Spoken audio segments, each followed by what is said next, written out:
semana más aquí en Flujo de Letras. Esta semana iniciamos con una frase de Luisa Valenzuela que dice: ser una y hacer otra, como quien se desdobla. Eso es la escritura, una ráfaga de luz que nos acosa y nos urge.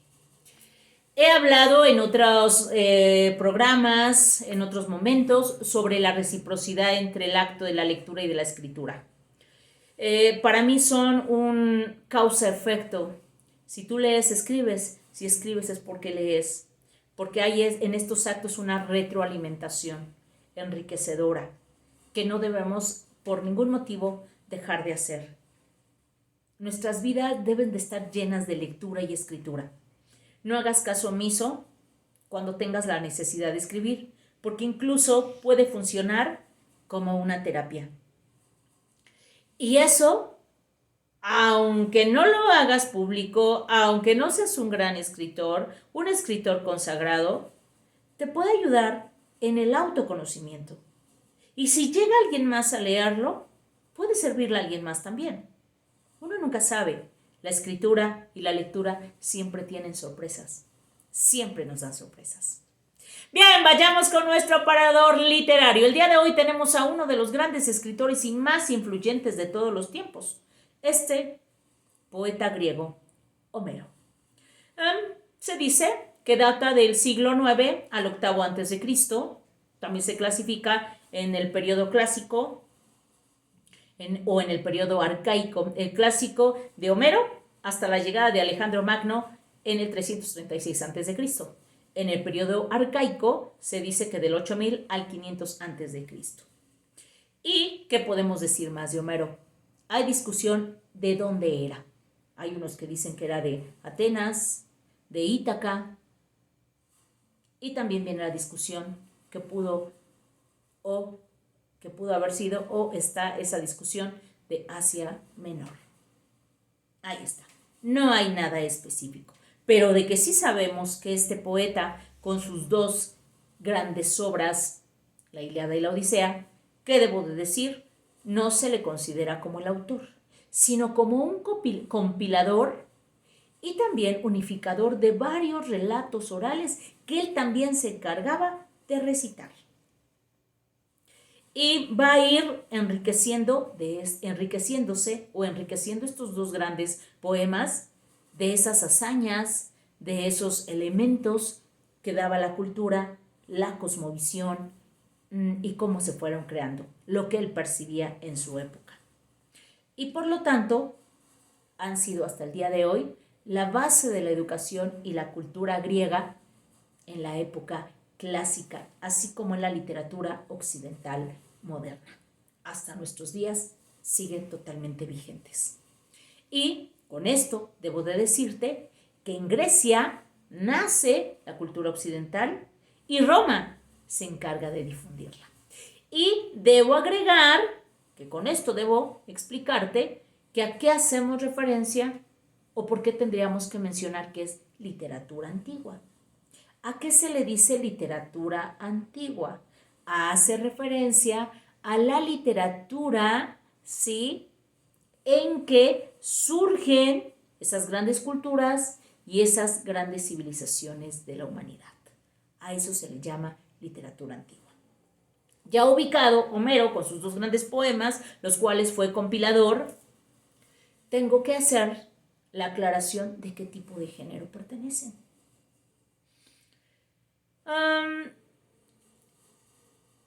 La narrativa, el día de hoy conocemos narrativa, novela y cuento.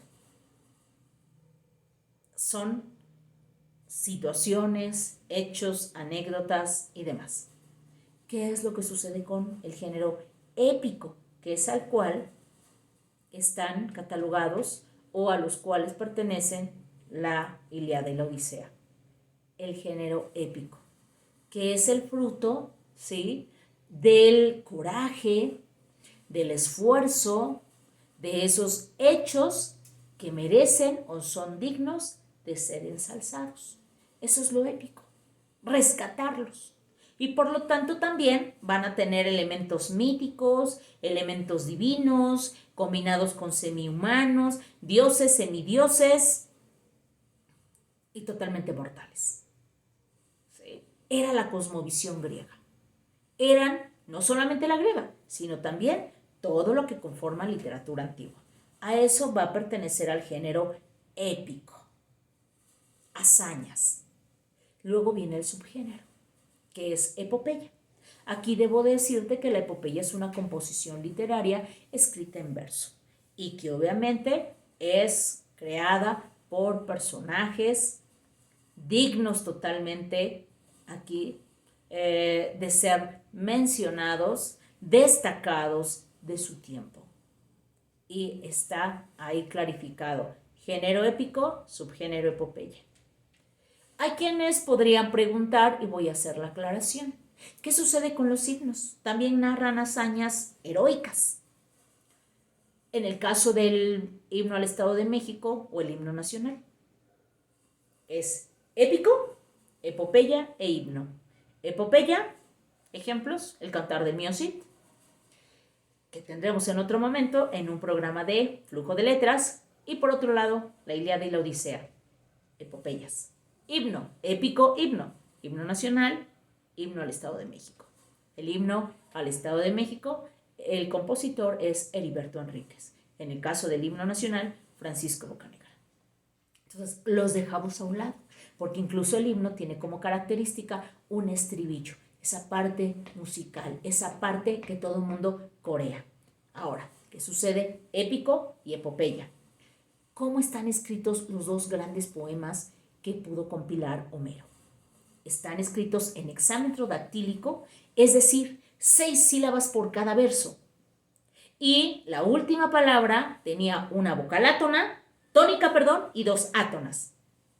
Entonces, no corresponde a esa musicalidad de la poesía clásica, ni la que puede tener o conlleva y exige el himno.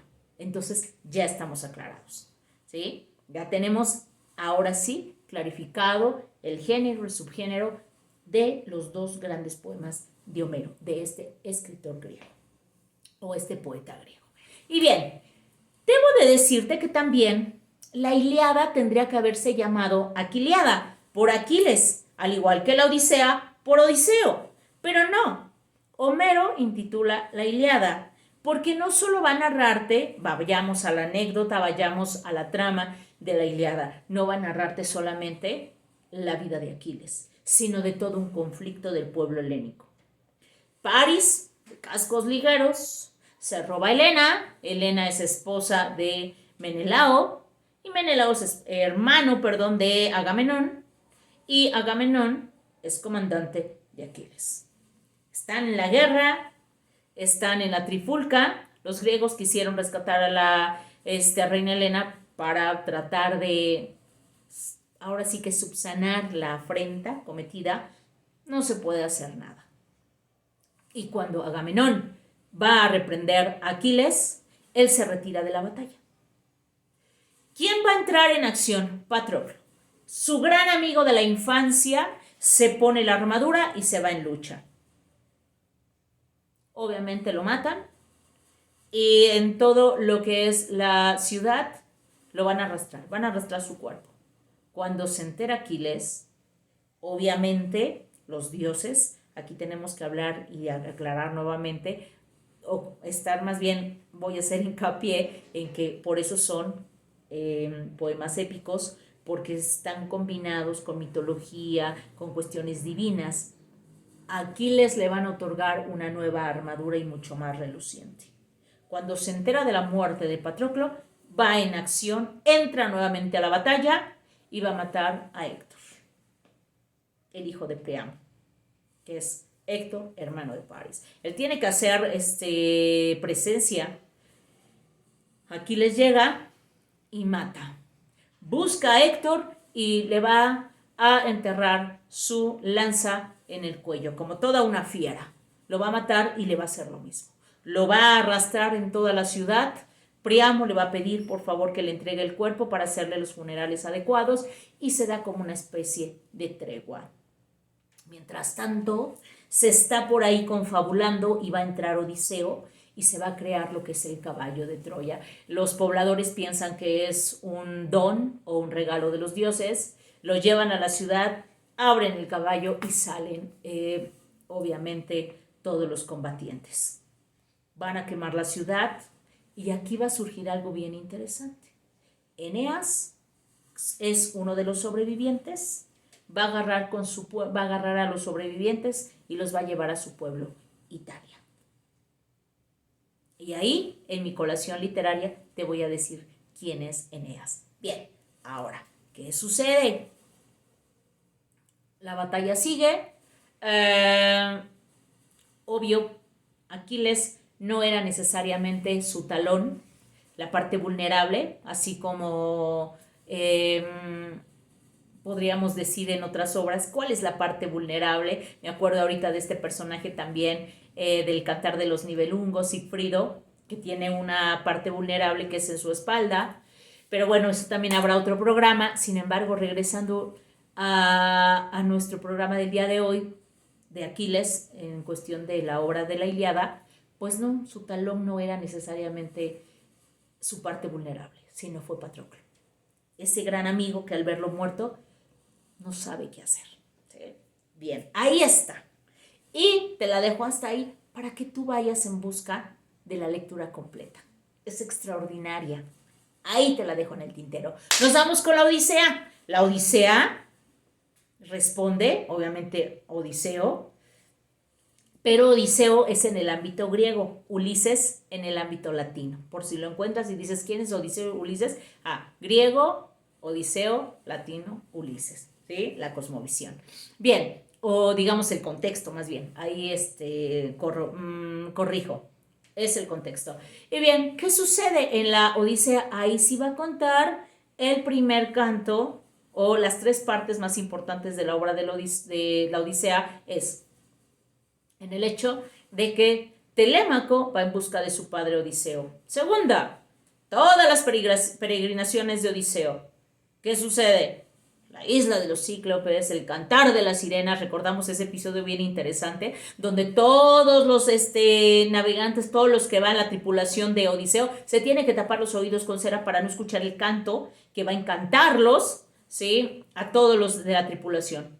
Solo Odiseo se tiene que amarrar al barco para escuchar en qué momento, si no, ¿cómo escucharía, no? Es el único que no se tapa los oídos, pero lo que sí va a hacer es amarrarse para no caer también en el hechizo del canto de las sirenas. Y bueno, la tercera parte también importante es cuando llega a casa Odiseo y tiene que darle fin a todos estos pretendientes de Penélope, que no necesariamente por su amor, sino por todo lo que implica el tener o poseer a Penélope. Y también aquí te lo dejo en el tintero, ve en busca de la Odisea, es extraordinaria. Ambas obras poéticas son maravillosas. No te quedes con la duda, ve a leerlas. Bien, vayamos con nuestra colación literaria y ahí tenemos a este gran poeta latino, Virgilio. Y aquí viene la Eneida, Eneas. La Eneida es nuestra colación. Y va a narrar, y es el contacto del pueblo griego con el pueblo romano. Donde Eneas rescata, sale, y esa parte la va a contar Virgilio. Va a ser la concepción de todo ese imperio romano. ¿Sí? Por eso hablamos de esta literatura antigua maravillosa. Amor, paz y salud. Nos vemos la próxima semana. Dale like, por favor, que vaya creciendo esta comunidad. Comparte el programa también. Si me sigues en redes sociales, en Instagram como María del Rayo, en Facebook como Rayo Vega, puedes mandarme tus comentarios al correo de lovecraft31@hotmail.com. Nos vemos. Hasta la vista.